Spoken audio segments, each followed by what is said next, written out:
So let's recap of where we're at right now, because this is a lot of information that we're sharing with a lot of people. It's number one is the fact is that your intention, your motivation for doing this has nothing to do with profit, nothing to do with greed. You actually turned down venture capitalists who wanted to help you make billions of dollars because you wanted the people who brought this to the marketplace to be motivated to change the world just like you are, correct? Well, it's really, to be truthful with you, it's to benefit the bottom half of the world.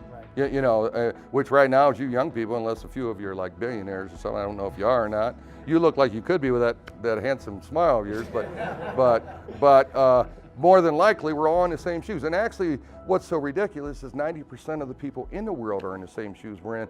Some of them just has false hope. I know, but a lot of them has false hope that, you know, maybe they've made a little bit of money, but then, you know, as soon as the sickness comes, it all goes away anyway.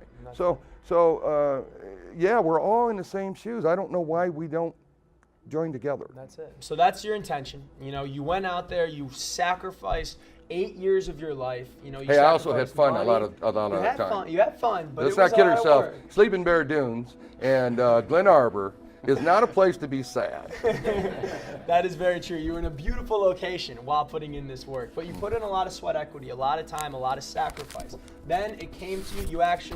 You actually had an epiphany. It came to you, and now you've created an energy technology that can eradicate the use of fossil fuels. It's 100% efficient. It can be used in any any ecosystem in the world, no matter where it's at.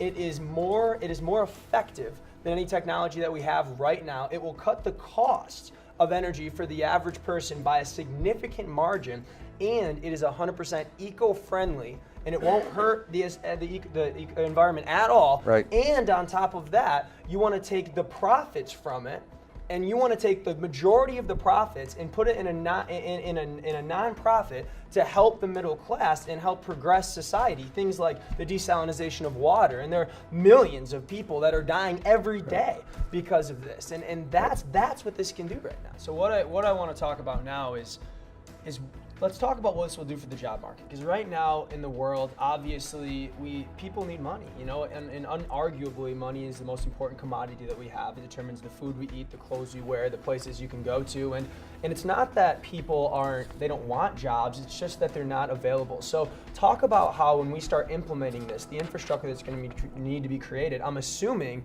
millions of brand new jobs are going to be created all over the world, correct? For the first 15, 20 years, because what do you think it's going to take to transition from a fossil fuel consumption throwaway society to a sustainable alternative energy recyclable society? We've mentioned a few of them. Convert all our vehicles, install things at the gas stations, right? Build desalination plants, build this new energy invention, hopefully build recyclable centers where we start recycling everything, because regardless what resource we're using, they're limited, and with 7.34 billion people, we need to recycle everything. Right now we recycle cars and stuff, we need to recycle plastics. Even if we say, gosh, we're saving all this oil from the energy, so that extends out our life expectancy for oil for another, say, 300 years, well then what happens after 300 years? So wouldn't it be nice if we recycled all our plastics? We could almost cut the use of oil completely. Now, what have we done? We've created a sustainable future for millions of years, if you think about it. So now your future generations and 20 generations out have those same resources, because the plastic water bottle that you're drinking can be recycled, and the next time it becomes plastic on a computer. And the next time that same plastic becomes plastic in a car somewhere. But that resource doesn't get lost. Now, how do we pay for that? How do we set up a democracy?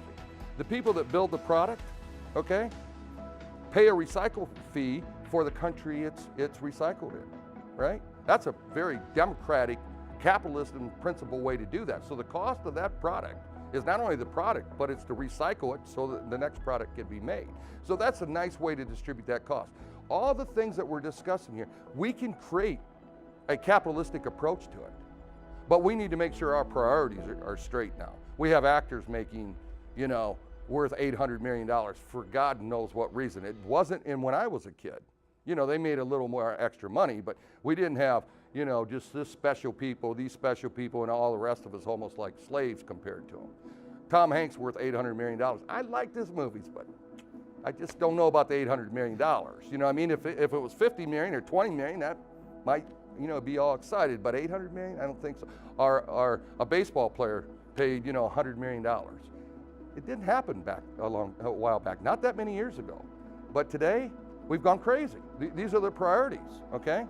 But guess what? We have excess labor in the world, so we pay our labor real cheap and they ain't worth nothing. We throw them away. So physical labor has went to nothing, okay? Which needs to change. It used to be if you were blue collar or you were white collar made a little more money, but not all that much more. Today, it's like this.